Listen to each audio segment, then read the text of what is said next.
Tonight, more bloodshed in Mexico. Another journalist killed this week. As we see, that camera person just got Our shot. job is to report the news, not fabricate it. That's the government's I'm job. press. I don't care if you don't. Okay, I'm down. Right? It's I'm not going to 90% give you any shit. Can you stay counted? You are fake news. Famous fake news Is at this this the point. price one needs to pay to speak the truth? Fake news. It's always about silencing the Choice, target. but fuck it, I quit.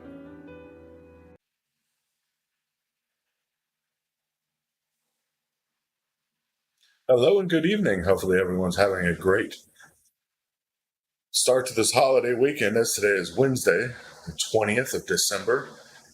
Only 5 days left till Christmas Eve and 4, so we're getting there close. Everything that's going on in the news, though, people should be prepared for anything that could happen or anything that could unfold at this point. Hi, Richard. Hi, Debbie Martin. Hi, Debbie Rogers and Ms. Nana. Hello, everyone else that is here with us tonight. We talk about what's happening in the world, of course, and where this decision with taking Trump off the ballot for California is going to head to. I mean, honestly, we all need to understand what's happening. If the decision stands to keep Trump off the ballot, what's going to happen? What's going to go forward? What's going to happen with everything going forward? Trump, who was deemed disqualified from the ballot by Colorado Supreme Court over accusations of insurrection. That's right, accusations. That's it. Colorado's Republican Party, though, is planning to withdraw from the state's primary election and move to a caucus system if the ruling against the former president stands. This could change the election system worldwide, or at least United States-wide. Let's be honest, it is a global election because what happens here in the U.S. is a global concern. State GOP spokesperson made a remark on social media and posted a video, of course, of the candidate Vic Ramaswamy and his pledge to withdraw from Colorado Supreme. If the Supreme Court Tuesday's disqualification stands, that he will withdraw. He pledged to withdraw from the Colorado's GOP primary ballot until Trump is allowed to be on the ballot. And demanding, of course, Ron DeSantis, Chris Christie, and Nikki Haley do the same immediately. Otherwise, they're tactically endorsing this illegal maneuver, which has devastating consequences for this entire country. Not just for the state of Colorado, but for everything. Republicans and allies of the former president are slamming Colorado Supreme Court. Democrats are as well. Now, this is alarming to see Democrats actually standing up and saying the Colorado Supreme Court overstepped their bounds, expecting the United States Supreme Court, of course, to quickly reverse this decision, and a 9-0 is what they're projecting the outcome to be when the Supreme Court, of course, does take this case. The insurrection clause and removing them from the state's primary ballot is setting up a showdown in the national highest courts. I mean, honestly, this is ridiculous. You're taking a political enemy and attacking them with laws in the Constitution that require things to be met, like actually be found guilty of insurrection in the first place, which hasn't happened. Of course, we have until January 4th, until the Supreme Court rules on the case.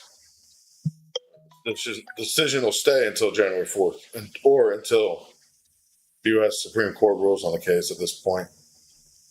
Colorado officials must issue a must settle by the January 5th deadline. So we'll see what happens out of this. But what's alarming, even Chris Christie, which is very unexpected, his reaction to Trump's removal from the state's ballot in the 2024 election, Chris Christie commented from Colorado Supreme Court ruling, saying to remove the former president off the state ballot, stating that people, not judges, should determine whether Trump should be prevented from winning re-election to the White House. What I say is I do not believe Donald Trump should be prevented from being president of the United States by any court. I think he should be prevented from being president by the United States by the voters of this country, which is a very weird thing to hear him say. But basically, he goes on to explain, I think it's bad for the country if this happens. Now, the other reason is I believe is because, You have to incite insurrection, to be part of an insurrection, for him to be excluded. There's been no trial on that. And very strong feelings that Trump's actions on January 6th, of course, do not entitle or do not even meet the standards of inciting an insurrection. I mean, this is counterintuitive, and a lot of people know it.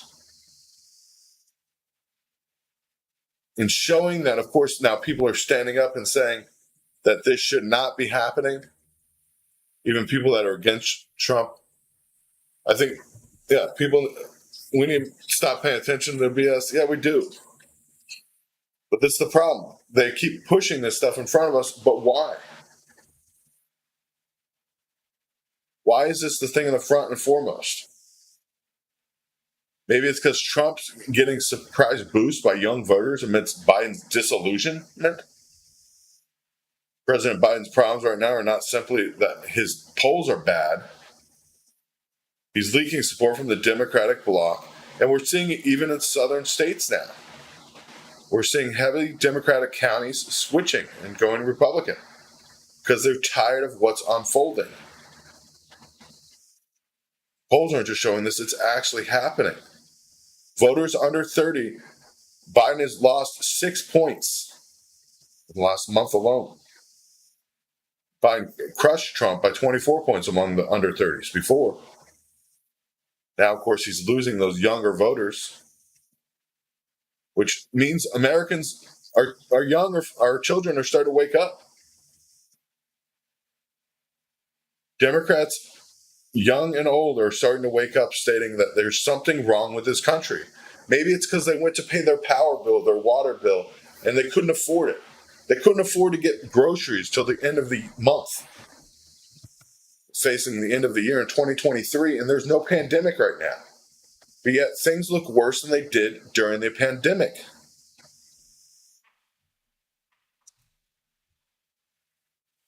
This is absolutely devastating for the Democratic Party.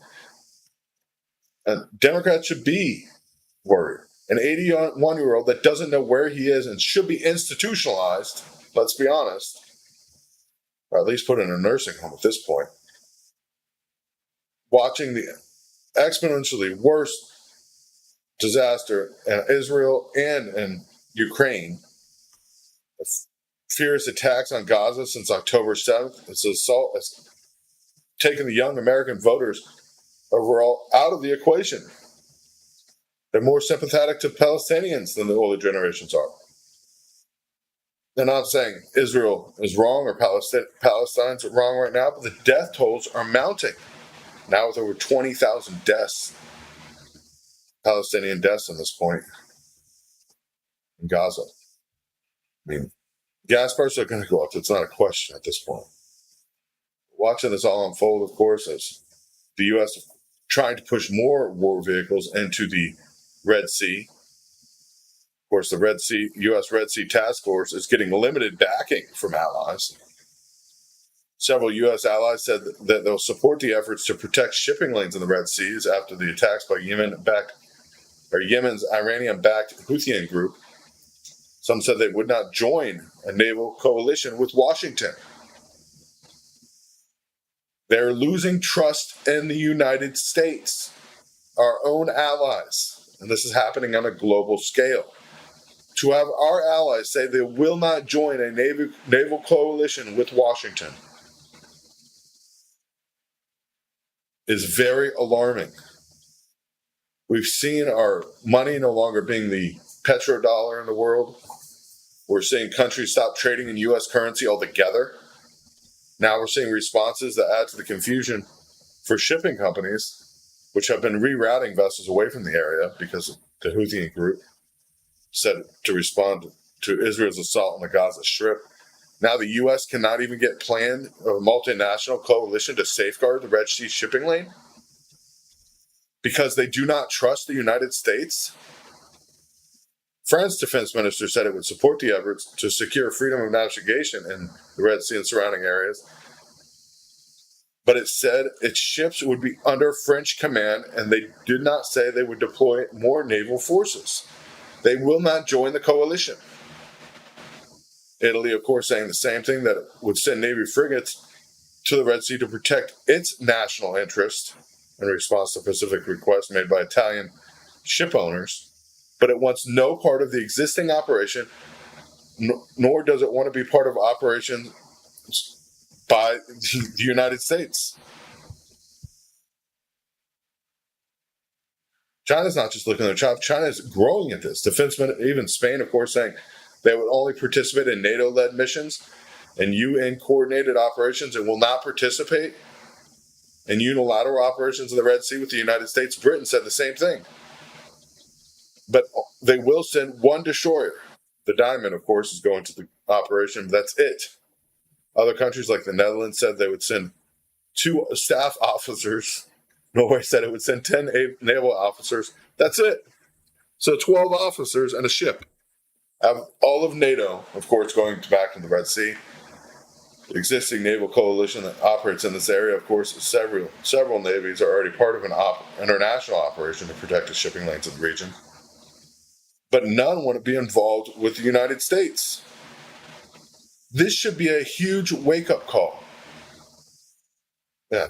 While they're sending military-aged men across their southern border. Exactly. When the United States is not being backed, even in a situation which we do need backing in order to actually safely control the corridor by combining maritime forces, when multi-nation marine partnership led by the U.S. is not able to be had, this is a truly devastating operation. And Houthi leaders are threatening to attack U.S. warships if Washington decides to target Yemen, which we already know there's plans to target Yemen up and coming. They'll be happening soon.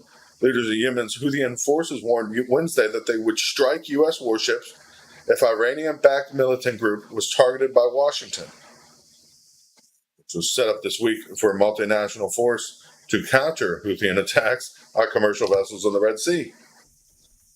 So meanwhile, the U.S. isn't getting backing by our NATO allies. At the same time, now if we attack any forces in Yemen, Houthis will attack directly upon our vessels. Houthis control a vast amount of territory in the Yemen area after years of war. They have multitudes of missiles and torpedoes ready to launch at international vessels sailing through the Red Sea, but directly attack U.S. warships. The U.S. initiative, of course, that Washington is trying to fold, and mostly NATO partners, to patrol the Red Sea to deter further responses from Houthi attacks. I mean, this is sad. Basically, today they said the Houthis said they will not stand by idle if America are tempted to escalate further and commit foolishness by targeting our country or waging war against it. They said before the end of the year, and it's still, the United States is still sticking to it. Before the end of the year, we'll see major action. That means we have less than 10 days. Any Americans targeting of the country, of course, in Yemen, will be targeted by directly Houthis and Yemen. American battleships and interests in naval navigation targets for, of course, the Houthi missiles and drones and military operations are already laid plans. So basically, they're waiting right now. They're waiting for a tit-for-tat situation so they can jump in and do what they want to do. I mean, yes, it was terrible when Hamas went in and crossed the Gaza border and killed 1,200 citizens. We're talking 20,000 of them are now dead. Soldiers are definitely on high alert around the globe. Watching this naval coalition fail is an utter response to what's happening around the world, though, as they look to the U.S. and no longer see an ally. Of course, the U.S. isn't done. They're still backing Israel and Hamas and the Hamas war that surpassed 20,000 death toll today. 20,000. Even Biden calling the death toll a tragedy. But at the same time, sending more money overseas. Of course, no money's left for Ukraine. That situation's devastating as it is. Now watching the Kremlin say there's no base for peace and negotiations with Ukraine. Come on, people. The end of the year is here, and they're going to want to see action before it. So watching the Kremlin say there's no current base for peace talks with Russia and Ukraine, as Kiev proposes peace plan, that's totally absurd. As the peace plan doesn't even include Russia, which makes no sense. But trying to make a peace deal with Britain, it's just a joke, literally. Kiev making a peace plan with Britain, but not involving Russia. Absolutely sad. We got to talk about the amount of money, though, that's been wasted and what it could have done. Check this out. With over the $165 billion that we have given to Ukraine, we could have built 6 border walls to stop illegal immigration from pouring into this country in our southern border. Not just the illegals coming in, but war-age males from foreign nations that are against our interest coming across our southern border illegally. They could have fixed the Flint water system 215 times over. I like this one. Could have given every homeless military vet $2 million. What about the people in Maui?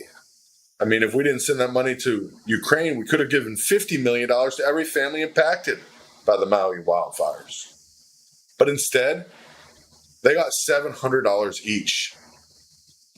We really need to get our priorities straight in this country. Our nation is floundering money at anybody and everything but our own citizens. According to HUD, they think it would take an estimated $20 billion to end homelessness in America. All homelessness. $20 million or $20 billion. We gave what? $165 billion to Ukraine? So we could have ended homelessness 8 times over in America? Completely ended homelessness 8 times over for the amount of money we sent to Ukraine so far. It's outrageous. And they want to shut down the government and try scaring people to think that it's a bad thing? No, they'll never shut down the government. They'll never do it. You know why they won't shut down the government? Because people would realize how little bit of a deal you actually need the government. They'll never shut it down. Because they realize 90% of things that they are getting spent on garbage. Absolute garbage. I mean, spending $15 million to find out whether badgers fornicate better on cocaine is an actual thing. It is utterly ridiculous. We're a nation that no longer stands for its people or by its people. They spend money on doing anything and everything. Yeah, it's time to halt payments. It really is. It's time for people to stand up and say enough is enough. This is our America. We want it back. It's sad. It is sad to see what's unfolding in our everything that's unfolding globally, not just, of course, here in the United States. It's sad. As we're watching everything unfold, the United States losing its power in the world day by day, political prosecution, throwing money at countries that don't even care about us and people that don't want to deal with us. It's absolutely disgusting. But God bless you guys. God bless America. I mean, I know it's terrible to hear this. I think a civil war is coming. I really do. I see it in our future. Not just a civil war at this point. I see much more than a civil war. And it's not going to end nicely. So I hope you guys are prepared for what's coming and what's going to unfold, as I cannot predict the future. But I'll tell you this, most prophets that ever have all say the same thing. The outlook of what's coming is not good. Yeah, find a farmer, buy meat for them, trade. You know, the way to get out of the government's grasp is not to engage in using their currency. Trade goods for goods, services for goods, goods for services. Eliminate the actual handling of the money that as much as you can, and eliminate the money that they can make off of taxes. I hate to say it, but that's the way to do it. It's the only way our government's going to feel the burn and actually change what they are doing. God bless you guys. God bless America. Of course, we will see you guys tomorrow night. Be safe, stay tuned, and hopefully we'll have some better news. God bless you all. God bless America. Good night.